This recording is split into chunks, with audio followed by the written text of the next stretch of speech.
My name is Georgia Berkovic, and I'm the Director of Public Affairs for the Midnight Mission. So what inspired you to get involved with the Midnight Mission? Well, I got sober in 1993, and I got involved in a 12-step group that was doing service work here because the person who had founded our 12-step group had been an employee with the Midnight Mission since the 70s, since 1974. And so being in recovery myself, I'd always had a fear of being homeless. I was raised, I mean, I say poor, but I have a whole different idea of what poor is now that I work at the Midnight Mission. But I was raised in a place where I did not feel secure. So homelessness was always a fear of mine. I don't have a big family. And so when I got sober, the group I was involved with was coming down here on holidays and serving meals. And so I started doing that just to be of service. And the more I volunteered here, the more I was drawn to come back. And so I've been an employee now since 2010.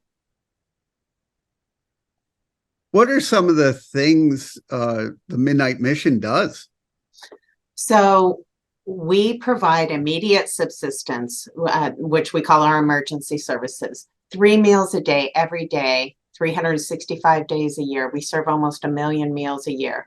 We have restrooms that are open to the public 24/7. And we are one of 2 places where people can use facilities 24/7, which is a lot. It's a great need in Skid Row. There's about 5,000 people who are homeless in Skid Row. We have mail services. We have a barber shop. We have a library. We have music and art programs. And all of those things are open to anyone in the community. And then we have a drug and alcohol recovery program for homeless people who are trying to get sober. And then we have something called crisis and bridge housing, which is to help homeless people get access to services that can get them back into housing more quickly. And then we have a family living facility in the South Bay of Los Angeles where we house homeless families. How important is helping people who are homeless with their mental health? Well, that is certainly a big issue. And sometimes I don't know what comes first. Is it they're homeless as a result of their mental health, or they become homeless through, I mean, there's so many different reasons people become homeless. And do the mental health issues follow? But yes, mental health is a huge part of recovery from homelessness. And while I was researching about the Midnight Mission, I see you're doing a lot of different videos and all that. How important is it to, share this message out to a larger audience? Yeah, I think that that's really important. There's so many myths about homelessness. And I'll just give you one that is one of my biggest pet peeves. When one is, there's some people who really don't want help. And it may look like that on the surface. If I walked out to the street right now and I walked up to somebody and I said, "Hi, do you want help? You want to come inside?" They would say, "No, thank you. I'm a stranger." And the help that I'm offering is not what they think I'm offering. What they hear is, we see things through our experiences and our opinions, and so what I'm saying is help, they may not hear it the same way. So what has to happen is we have to build relationships with people. And I think that those old ideas about what a homeless person is, those myths need to be smashed, because homeless people are you or me divided by circumstance. There isn't the homeless. There is a homeless person named John, or, there's a homeless person named Jane. But how important it is to get that message out is to get people to see that people experiencing homelessness were once filled with hope and wonder, just like you and me. They are you or me. And so we do Meet Your Neighbor Monday, where we introduce you to somebody in the community. And and tell you a little bit about them. And I think the more that we see that they aren't so different than us, the more help we can get for those folks on the street. Well, you see a lot of this good happening firsthand. How does it feel when you see someone happy with just, the stuff you're doing? Yeah, I think, some people will say, isn't it hard working under those circumstances? In the heart of Skid Row, there's 5,000 people homeless just in these 50 square blocks. But the thing that keeps us coming back is when we see people who are being helped by our services, who are being restored to self-sufficiency, who are reconnected with their families. And even on a smaller scale, when we see that folks come in and enjoy a meal, just be able to sit down at a table and enjoy a meal and sit across from somebody and maybe have a conversation that doesn't have to be filled with fear and wonder if that person's out to get them, a safe place to have a meal. And then we have our art and music programs where people can enjoy music and dance and feel free. And it's a place where people can feel safe. And so to experience that joy in our guests is one of the greatest joys of my life. Can you tell me a little bit more about the art and music programs? Sure. I have a really good life today, and I need music every single day. And so when I started working here, I thought, what about those folks who are experiencing essentially their worst day over and over again and not having any access to art or music? And so we started this little music program where I brought down any one of my friends who played a musical instrument, got a call from me. I'm like, will you please come down and play? And because music is so powerful, it took on a life of itself. And then people started calling me and saying, hey, I'm in a band. Can I come and play? Hey, I play guitar. And so it went from being once a month to being once a week. What art or music, how does that make a difference in someone's life? And the way it makes a difference is that if people can have those moments of sweetness in the midst of such trauma and fear and just terror, these moments of sweetness can help build hope. And if someone feels just a little bit of hope, they may be more apt to ask for help. And if they ask for help, then we're there, and we have a lot of ways that we can help, either help people here or get them connected to the services that they need.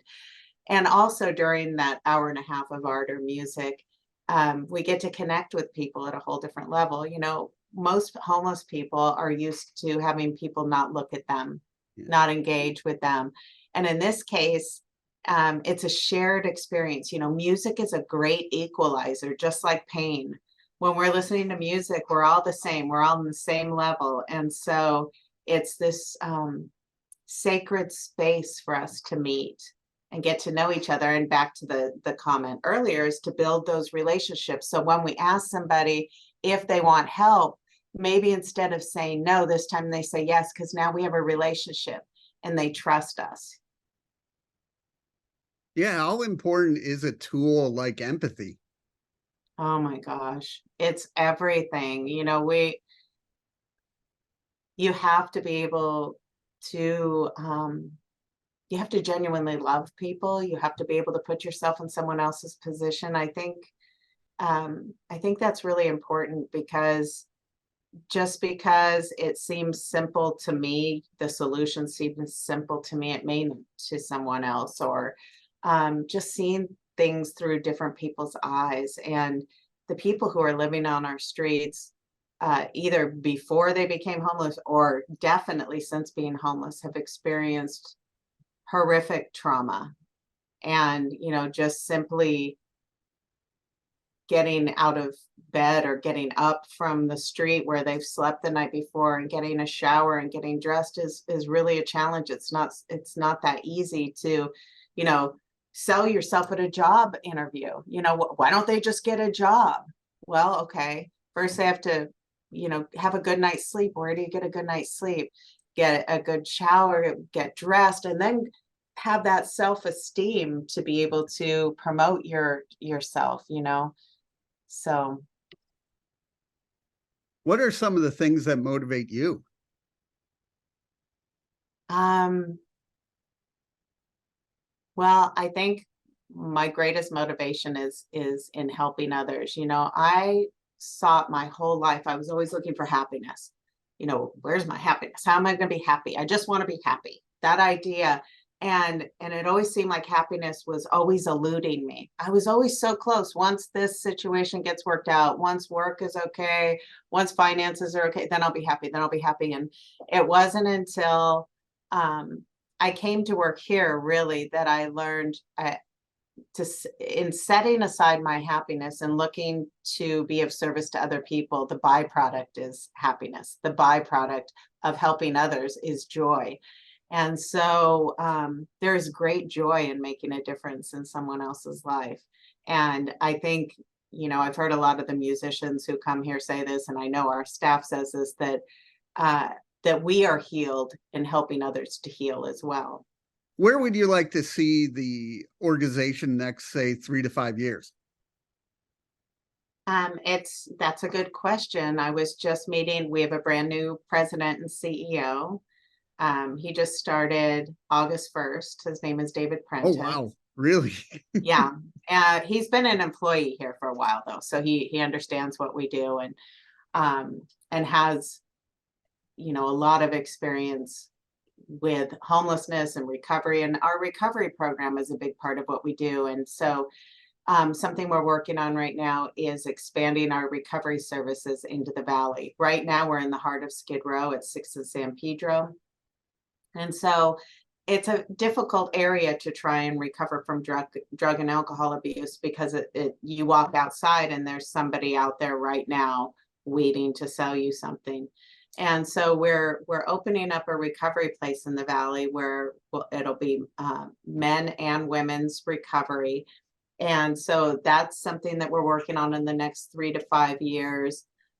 We're working on, you know, just trying to improve our services to the community. Something that I really love about what the Midnight Mission does and has been doing since 1914 is that we've continued to grow and change as the needs of our homeless community continue to grow and change. You know, at first, when we first started, it was mostly white middle-aged men who were coming to us for services, and the demographics have changed over the years. And in the 80s we saw more women, in the 90s we saw more families, and that's when we opened our home light family living program, when we saw we needed to address more of the families that were homeless.